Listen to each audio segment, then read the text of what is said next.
Zaman 2024 guys, kereta Jepun memanglah kena pakai rim Jepun guys.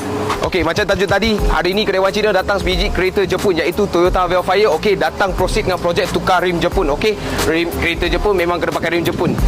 Rim yang dia tukar adalah TE37 Ultra M Spec. Okey, spek dia adalah 20 kali 8.5 JJ offset 36 dengan juga pakai tayar 245/4520 Michelin PS4S guys. Okey, rim paling mantap dengan tayar yang paling cun untuk kereta dia lah. Okey, so jom kita tengok hasil dan juga proses pemasangan untuk kereta ni macam mana guys.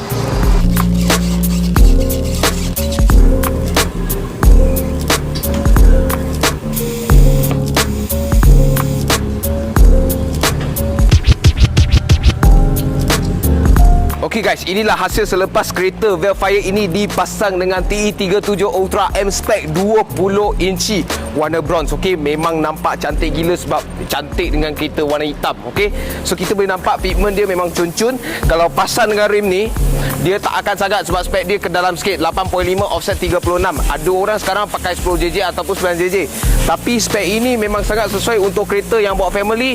Sebab apa? Sebab kalau nanti bumping memasa, dia tak akan kena rim ataupun tayar lah. Okey, so itu saja untuk perkara ni. Kita nak tunjuk sikit hasil selepas kereta Velfire ni dipasang dengan TE37 Ultra dengan tayar Michelin PS4S. So itu saja untuk perkara ni. Kalau korang suka perkara ni, tolong like, share dan komen kat bawah apa yang korang nak tengok seterusnya. Macam biasa, channel ni cari Wan Cina. Thank you guys.